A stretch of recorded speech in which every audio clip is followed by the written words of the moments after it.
we're together and we're really united and we really are empowered and we've stepped into that identity, I'm telling you, it is an incredible feeling to know that you can literally do anything.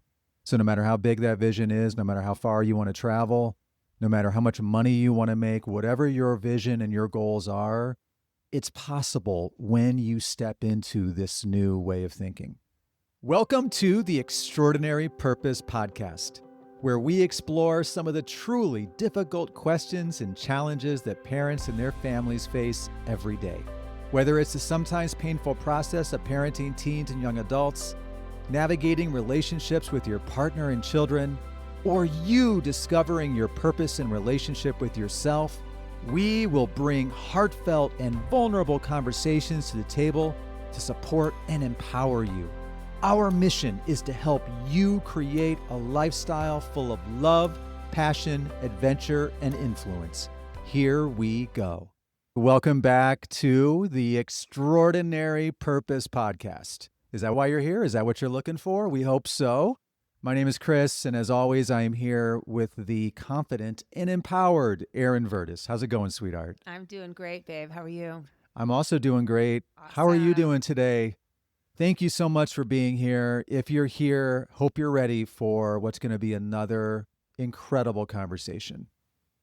Yeah, today we are talking about how to become an empowered couple to build a stronger family. And that sounds like a lot, but we're going to break it down for you today. And what this is really about is we live day in and day out with our partner, your husband, your wife, your partner, whoever that is in your life that you are building this life with, raising this family with, running your home with. And we have a lot of differences as couples. We have different communication styles and different ways that we handle stress, different ways that we parent, different ways that we do just about everything.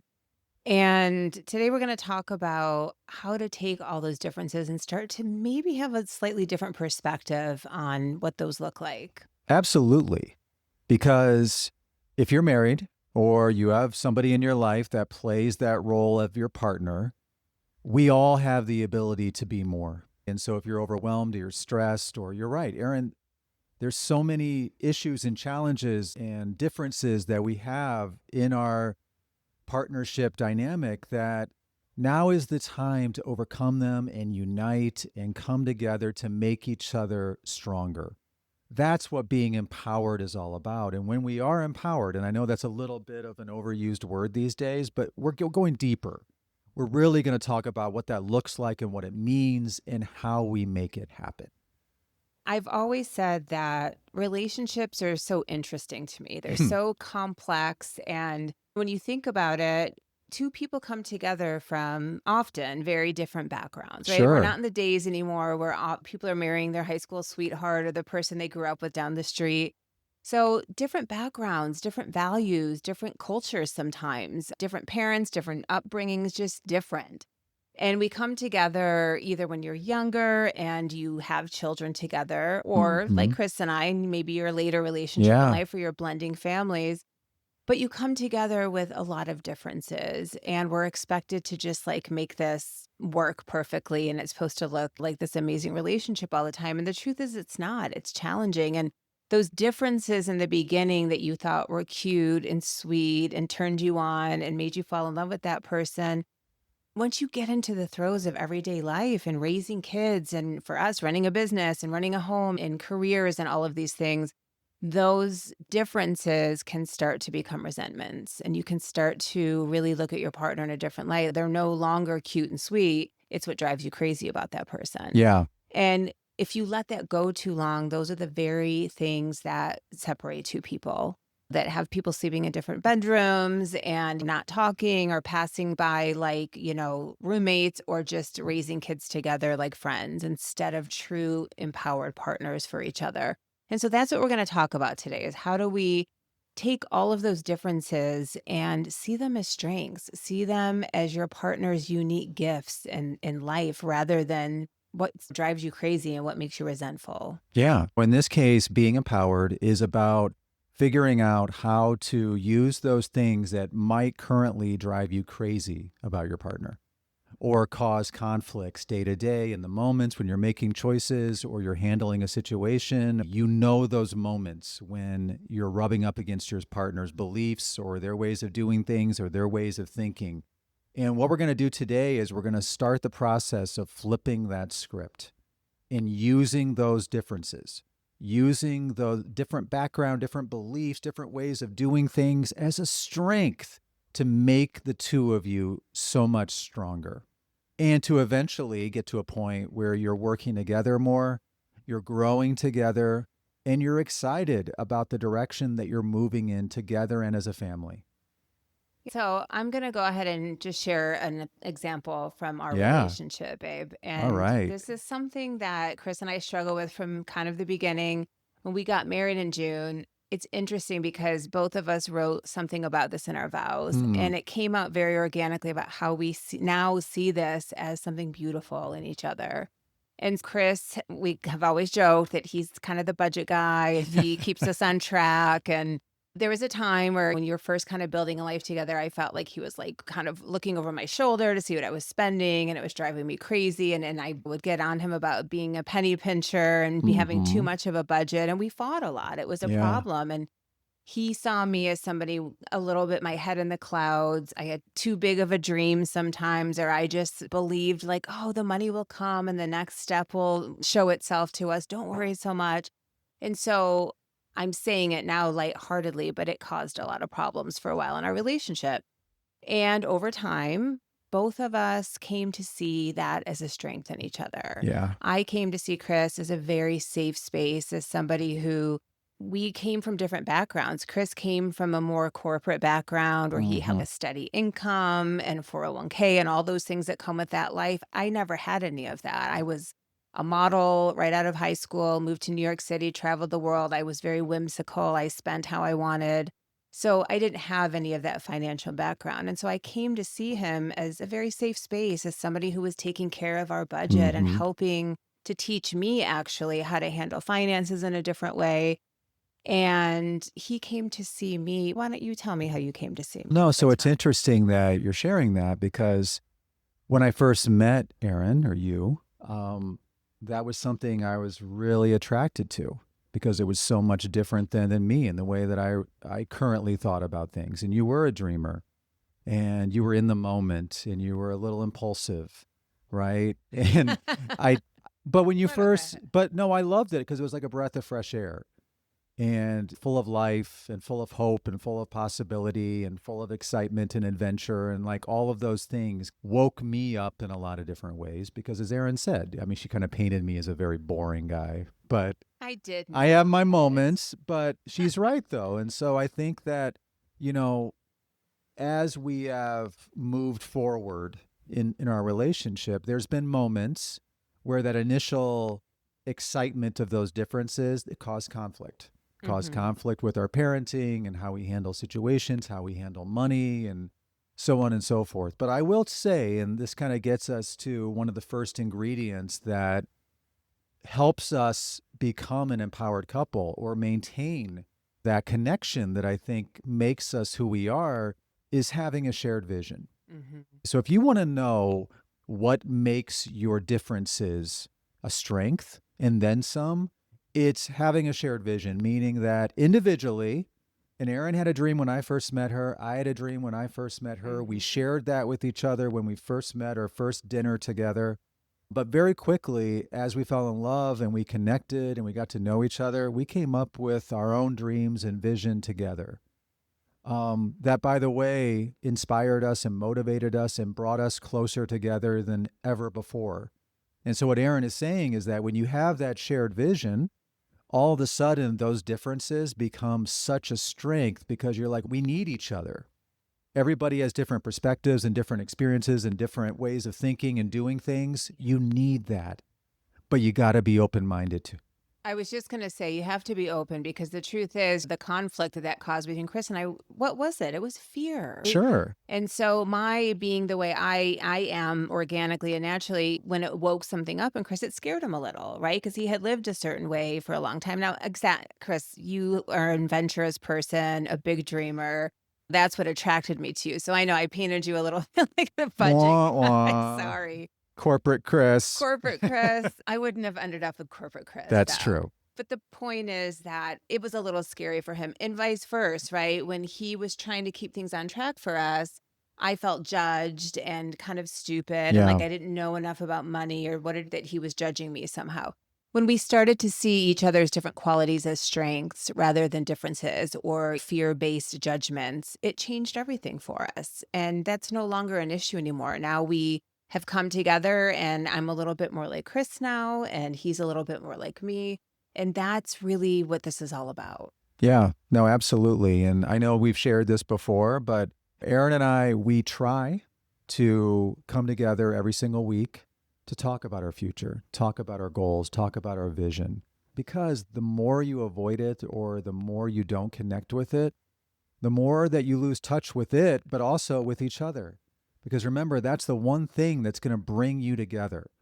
Okay, and your vision can include a lot of really meaningful things. It can be your parenting, it can be the things you want to do together as a family, the type of family that you want to have, the types of things that you want to do together as a couple, as a family, individually. These are all the things that are fair game because together, all of those things are possible. Okay, and I'm not saying that they're not possible individually, but this is truly the power of a team. And that's the way that I look at Erin. When we're together and we're really united and we really are empowered and we've stepped into that identity, I'm telling you, it is an incredible feeling to know that you can literally do anything. So, no matter how big that vision is, no matter how far you want to travel, no matter how much money you want to make, whatever your vision and your goals are, it's possible when you step into this new way of thinking. Yeah, and sometimes it's really coming back to that shared value, that shared vision that brought you together to begin with, right? You Hmm. ended up with your partner for a reason.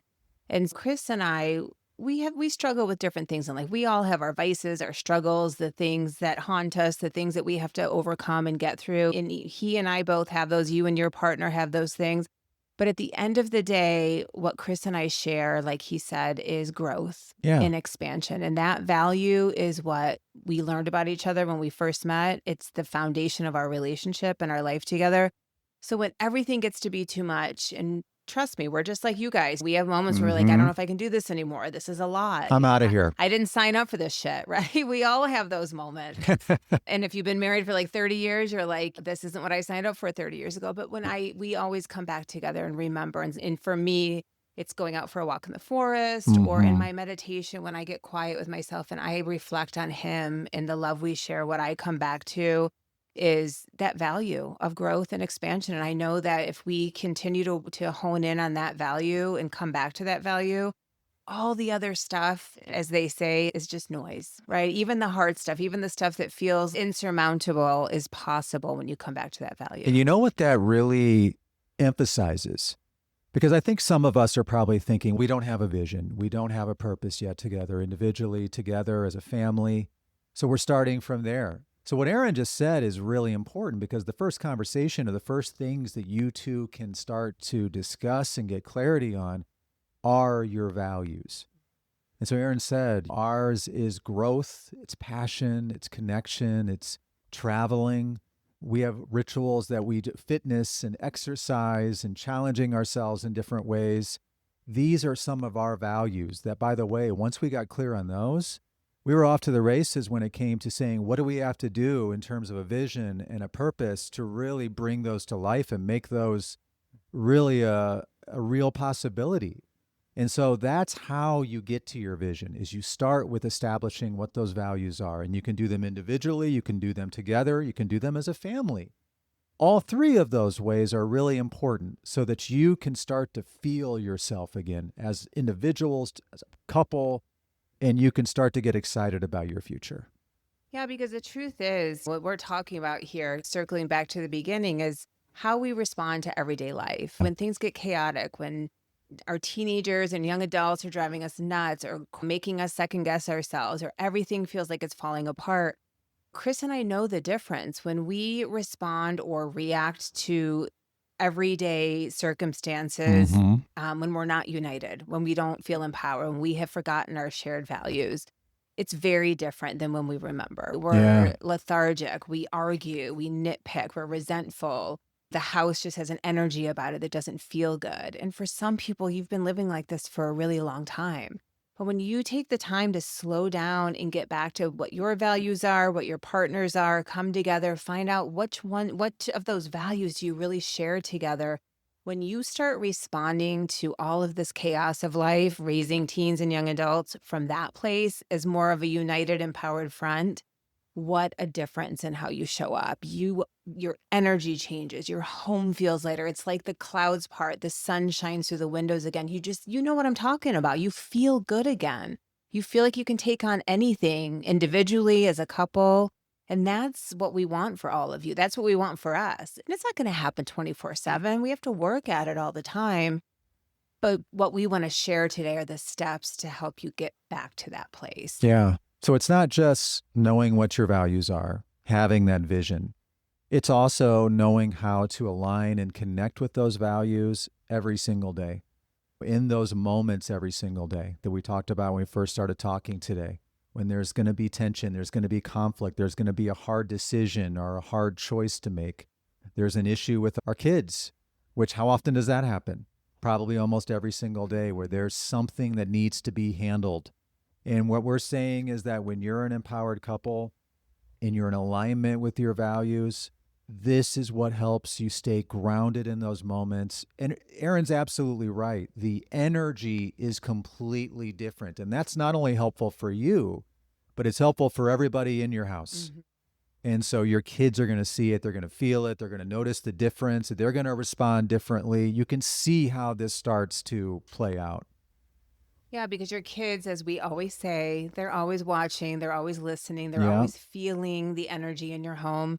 And so this isn't about being perfect. We say a Right. lot in this podcast. This is about progress. It's about them watching you be more resilient as a couple, bounce That's right. back from arguments, bounce back from you're going to fall off track in life as a couple, individually, and how do you get back on track together? You come back to these values. And so a big place where this plays out, which is why we're all here to begin with, is parenting, parenting styles. And so for Chris and I, for instance, I'll give you another example. We do have very different parenting styles. We've talked about this in the last couple podcasts, I think, or the last couple episodes.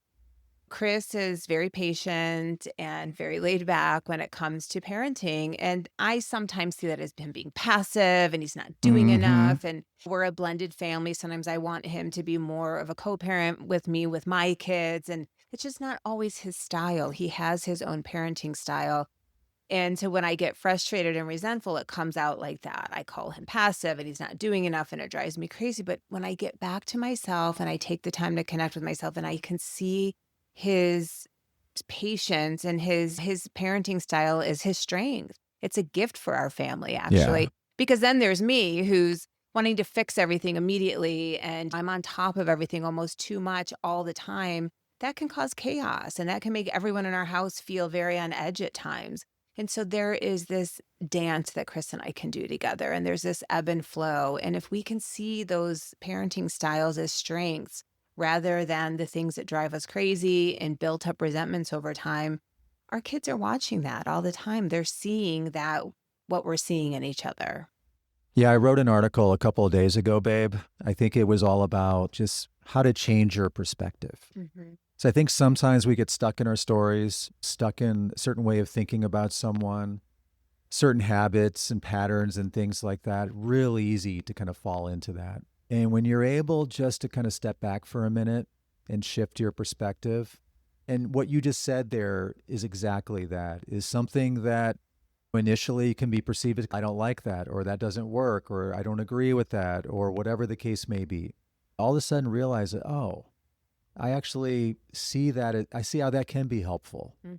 I see how we can work with that. Because, by the way, part of making this work, part of becoming an empowered couple is realizing that nobody has all the answers. Nobody's right, nobody's wrong, nobody has all the answers, right? It's about coming together and actually talking. I guess that's the one thing that we haven't talked about yet, right? And when you actually come together with an open mind and curious, and you're not gonna judge each other, you're just gonna talk and be vulnerable with each other and be open-minded enough to say, you know what, I'm willing to compromise, or I'm willing to work with you on this, or here's what I think is together we think this is the right step for us to handle this situation. Man, does that feel good. It does. And I want to speak to this too, because I do work with some moms who, you know, they struggle with this within their partnership, but their husband, for instance, their partner in their mind would never be willing to do this work or isn't willing to Mm-hmm. have that conversation. They'd never look in the mirror and actually look at themselves or and so what I want to say if you're listening to this thinking, God, that sounds like a dream, but I don't have a partner that would actually do that. I want to say that then focus on you. Yeah. You can always single-handedly shift a relationship when you can just focus on yourself and how you're showing up and how you're perceiving your partner. And when you can see that differently on your own, that makes all the difference. You don't always have to have your partner there if you're in that kind of a situation. So I just wanted to speak to that. So this week, what you can really do is a little bit of a challenge is number one, if you are with a partner who's willing to come together with your partner and be curious with each other and just ask each other, who do we want to become together? What do we want the future to look like together? Maybe visit some of your values, maybe get back to sharing us the story of what brought you together, what made you fall in love with each other to begin with. And another challenge is to look at one area of life where you blame each other, where you're resentful towards each other, where those what could be strengths turn into finger pointing and blaming, and see how you might be able to see that differently. On your own, go for a walk, meditate, take a hot bath, think about your partner, think about something that they're doing that's been driving you crazy, where you're resentful, and see how you might be able to change that perspective and give it a different meaning. Yeah.